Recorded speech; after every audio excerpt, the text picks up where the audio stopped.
lampu mati itu bukan masalah, sampai lo sadar itu bukan pemadaman biasa, tapi sistem yang mulai runtuh pelan-pelan tanpa suara, tanpa peringatan, dan tanpa kepastian kapan kembali normal. Dalam hitungan jam, sinyal hilang, SPBU kosong, harga BBM melonjak sampai 300%, dan yang paling bikin dingin bukan cuma gelapnya, tapi fakta bahwa semua yang selama ini lo anggap pasti, ternyata bisa hilang begitu saja. Di momen itu, uang di rekening lo cuma angka mati, aplikasi nggak bisa dibuka, dan bantuan yang lo tunggu nggak datang secepat yang lo bayangkan. Tapi di tengah kekacauan itu, ada orang-orang yang tetap tenang, bukan karena mereka lebih kaya, tapi karena mereka sudah siap lebih dulu. Mereka nggak panik saat sistem berhenti, karena mereka sudah berhenti bergantung sejak lama. Pertanyaannya sekarang sederhana, kalau semua ini terjadi besok pagi, lo termasuk yang mana?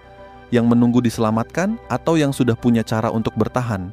Kita sering diajarin untuk percaya bahwa negara akan selalu ada sebagai penyangga terakhir, bahwa listrik akan selalu menyala, bahwa BBM akan selalu tersedia, bahwa sistem distribusi akan selalu berjalan, tapi realitanya jauh lebih kompleks dari itu, karena semua sistem besar, sekuat apapun kelihatannya, selalu punya titik lemah, dan titik lemah itu biasanya muncul justru ketika tekanan sedang tinggi-tingginya.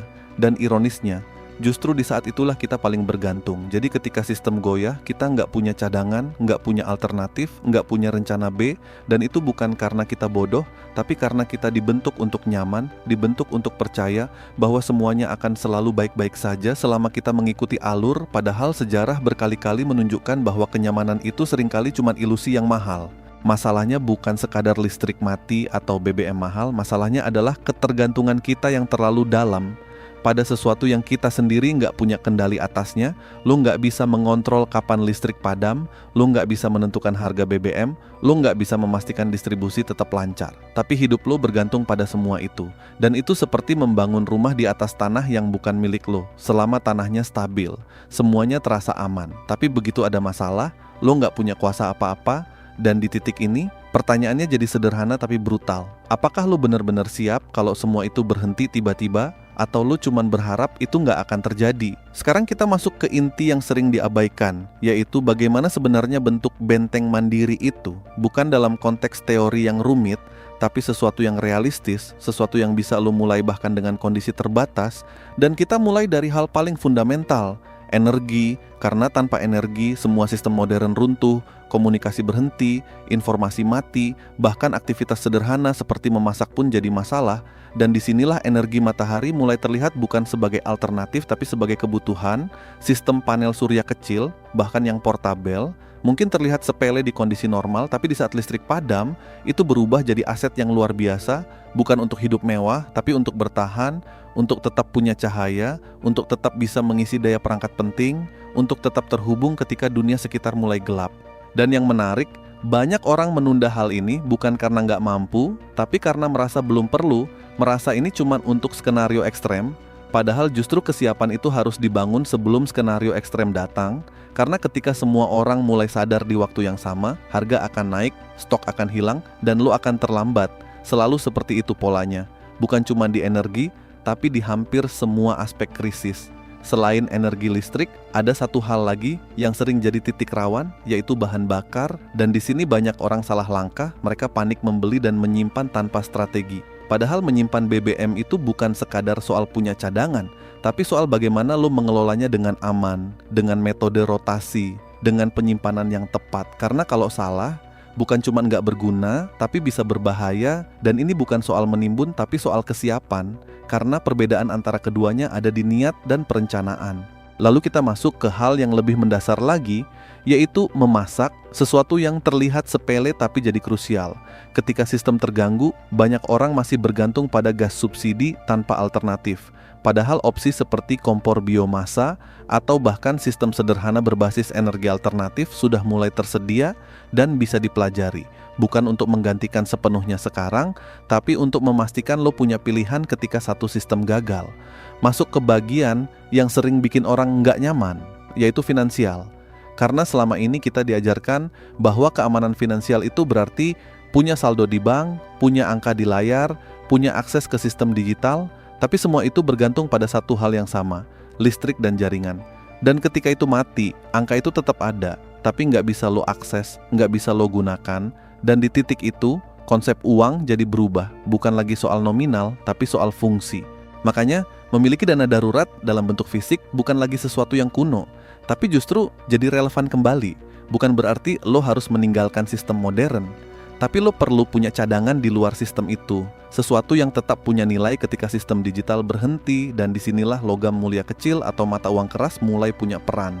Bukan sebagai investasi spekulatif, tapi sebagai alat bertahan. Dan kalau kita tarik lebih jauh, ketika sistem formal terganggu, ekonomi akan kembali ke bentuk paling dasar, barter, pertukaran langsung antar individu. Dan ini bukan hal yang jauh dari kenyataan, ini sudah terjadi berkali-kali dalam sejarah. Ketika sistem besar gagal, komunitas kecil yang saling terhubung justru bertahan lebih lama. Karena mereka punya fleksibilitas, punya kepercayaan, dan punya jaringan yang nyata, bukan sekadar digital. Sekarang pertanyaannya, bagaimana semua ini bisa lo mulai tanpa harus punya modal besar, tanpa harus jadi paranoid, tanpa harus mengubah hidup lo secara drastis dalam semalam? Dan jawabannya ada di pendekatan bertahap, dimulai dari kesadaran sederhana, audit ketergantungan lo sendiri. Hal apa yang paling bikin lo lumpuh? Kalau listrik mati, apakah itu komunikasi, apakah itu air, apakah itu makanan, atau mungkin semuanya sekaligus? Dan dari situ, lo mulai melihat titik lemah lo sendiri. Lalu di tahap berikutnya, lo mulai investasi, bukan ke aset kertas yang nilainya fluktuatif dan bergantung pada sistem, tapi ke alat, ke sesuatu yang punya fungsi langsung, seperti panel surya kecil, filter air, kompor cadangan, hal-hal yang mungkin terlihat sederhana, tapi punya dampak besar ketika kondisi berubah. Dan yang paling penting, ini bukan soal gaya hidup survival ekstrem, tapi soal memperluas opsi lo, memperkecil ketergantungan lo. Dan satu hal yang sering diremehkan, tapi justru krusial, adalah jaringan sosial, hubungan dengan tetangga, dengan komunitas kecil. Karena di saat krisis, individu yang terisolasi akan lebih rentan dibanding kelompok kecil yang saling bantu. Ini bukan soal idealisme, tapi soal realitas. Karena nggak ada yang benar-benar bisa bertahan sendirian dalam jangka panjang. Di akhir semua ini, kita harus jujur pada diri sendiri, bahwa kemandirian bukan berarti menolak sistem, bukan berarti anti pemerintah, tapi berarti lu nggak sepenuhnya bergantung. Berarti lu punya kendali atas sebagian hidup lu sendiri. Berarti ketika sistem terganggu, lu nggak langsung jatuh, lu masih punya pijakan. Dan itu yang membedakan antara bertahan dan menyerah.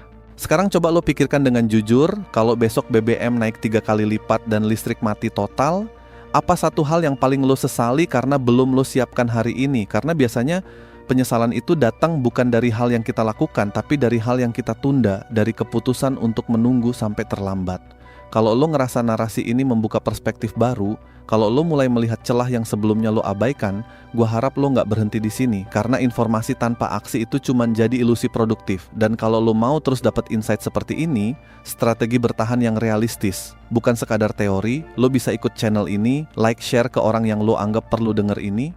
Karena di dunia yang makin nggak pasti, kadang satu informasi yang tepat di waktu yang tepat bisa jadi pembeda antara panik dan siap, antara jadi korban keadaan atau jadi orang yang tetap berdiri ketika sistem mulai goyah.